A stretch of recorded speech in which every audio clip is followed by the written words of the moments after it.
Upon logging into the members area, you'll be able to see our full list of projects, and the National Indicators tool is a little bit further down if you keep scrolling, and it's under this other NHSBN projects tab. So you'll see it here, it's under the All Sectors subheading, and if you go across to Outputs and click on that blue box, it will open up the National Indicators landing page. And I think first of all, there's a few things to pop out in this. You'll see a couple of buttons along the blue bar at the top. So we've got bookmarks and search, so a bit of a navigation support for finding and saving particular metrics that you're interested in. You'll see those key sort of themes and domains that Joe touched on when he first started the presentation. And what we've tried to do with those is then tag each metric within the tool itself to make them a little bit more easy to access. So there's over 800 metrics within here, and if I scroll down a little bit further, you'll see we've tagged each of those with a range of different options. So if you clicked on, say, A&E, it would bring up any associated metric that we think is applicable to the A&E sub-tag. And there's a whole load on there, and all you can do is just hover over one and click onto it to get into that particular metric. I think one of the other things to point out to people is this latest update. So this will give people a bit of an idea of metrics we've added, where they've come from, those sorts of things. So worth just keeping an eye on there to see what's been updated over the last couple of months. So if I get started going into a particular metric, I have got them all saved up here, so I'll probably use that as a better way to navigate. But all you can do is either go into one of these options along the top, one of the themes or domains or tags, as I mentioned, or you can use the search option. So we'll try that first of all. If I type in 4 hour, we'll see attendance is seen within 4 hours. And this is a typical landing page for one of our charts or data points within this tool, and you'll see a range of different things again. So you'll have the blue column chart on the top left, the map associated to that column chart on the right hand side, and then there's a data table underneath alongside a time series chart as well, so you can see how that data develops over time. Some of the things to point out first of all is by hovering over either any segment on the map or any bar within the chart, you will update and highlight the corresponding sections on either or. And there's a few buttons worth mentioning as well here. So you can enable colorblind correction, which I will do for the purpose of the demonstration. You can bookmark metrics, so you can save those that you're particularly interested in by clicking this button, and that will open them in here for you. And again, you can just click on them or remove them if you're not interested. You can share these charts with colleagues. So as I mentioned, if there's people in your organization that are interested, then feel free to share anything that you find of particular interest with them. The info button's really, really useful as well. So if you click on that, it will give you an idea of the report details and where the metrics have come from. And this is all publicly available data. So we've sort of pulled everything into one space, and we're quite transparent with where that information's come from. So you can see all that there as well, alongside any tags that we've used. So to navigate to this metric, you can find it with any of those tags. And again, something that we try to include in all our charts is an export option. So if you wanted to make your own reports and things, you can download and utilize some of the data in different ways. So you can pick which visualization of the data you want to use there. Some of the other bits that might be worth of interest is we've got the time period that data is associated with, and you can change that and update the chart based on a particular date in time that you want to look at. And one of the key features that we want to try and show is this highlight option. So by highlighting a particular organization, you will show up within the chart. So that could be your own organization or it could be any others. And as we said, because it's publicly available data, it's all very transparent as to which bar relates to which organization. What I've also gone and done is set up a custom group, which is really, really easy to do. Again, you click into this default option here, and you can either set your organization as a default or add an organization to custom groups along the way. So you could create particular regions that you're interested in, organizations that you know you're similar to, and there's a really nice option to do that here. I've actually already gone and done one of those. So if I highlight the custom group, you'll see those organizations set up in a custom group here, and the time series chart will update with that organizational value, the group mean that I've just selected, and the national mean as well. And the data table underneath will highlight the organizations that are selected in this data as well. So really, really quite useful.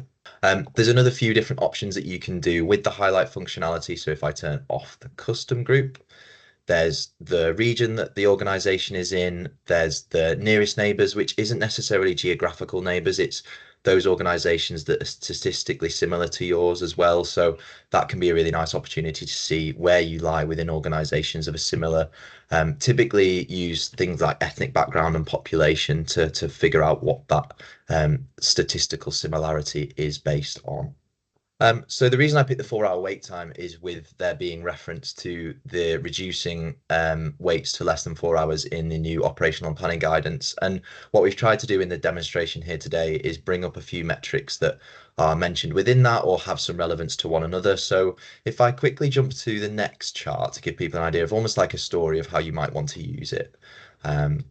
So if I jump into here, we've now got a new metric looking at those appointments now by appointment method. So this is GP, and what I'm trying to show here is that we have both primary and secondary data available to yourselves as ICBs to have a look at.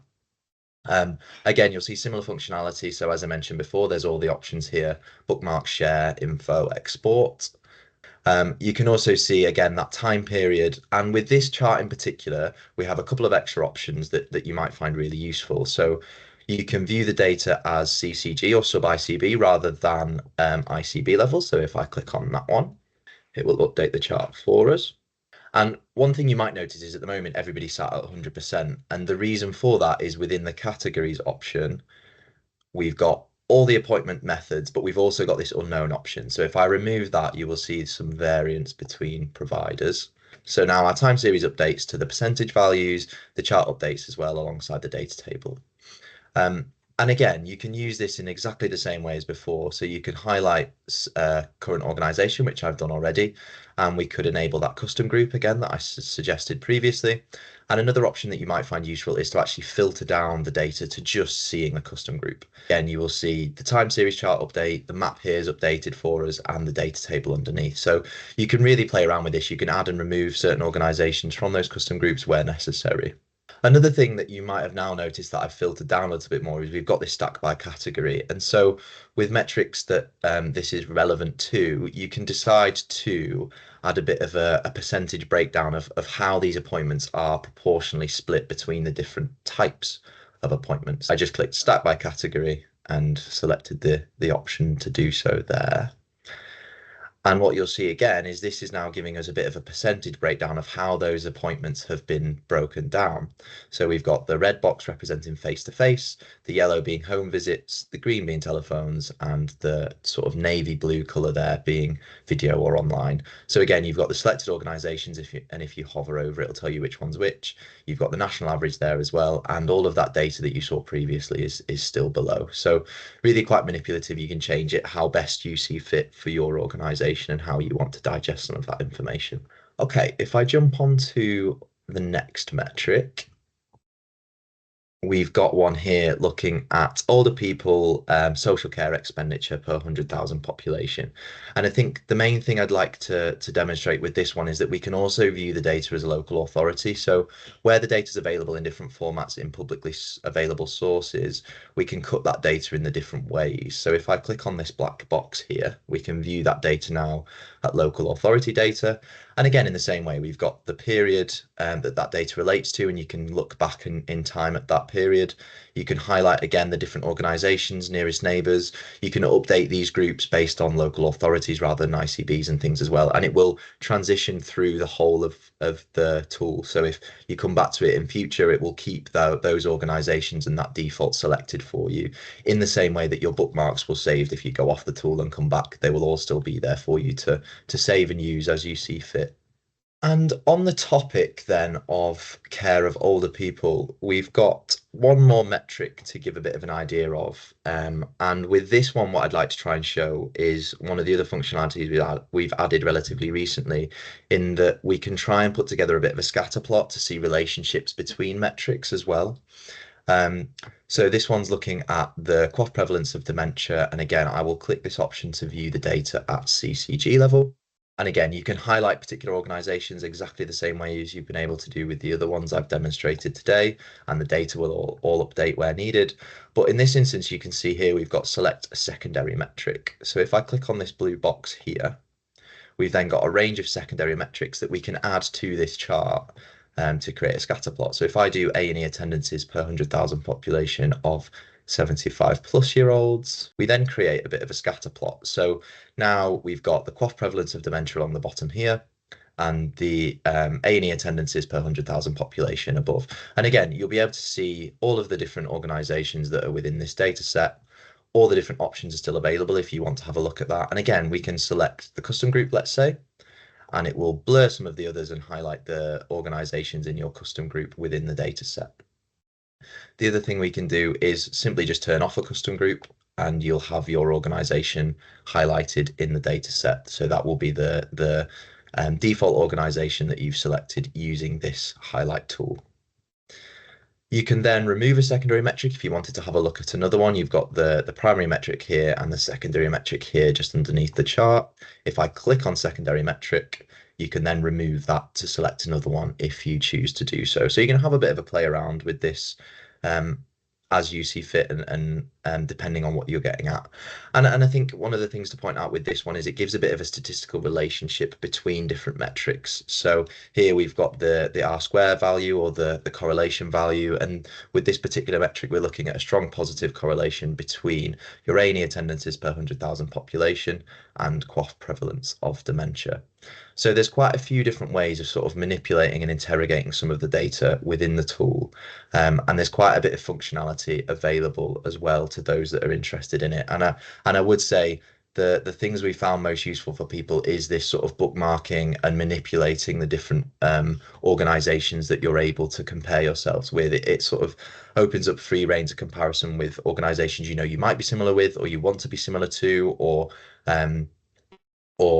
organizations within your region, things like that. And I think the other thing that's worth noting is it's all very transparent. So as I mentioned with the info button, there's all the source of information, and if you hover over each of the bars, it will tell you exactly which either ICB, sub-ICB, CTG, or local authority level data that you're looking at. So there's a lot of functionality within the tool itself. There's a lot of different ways of trying to use it and manipulate it to get the most value out of the data that's available.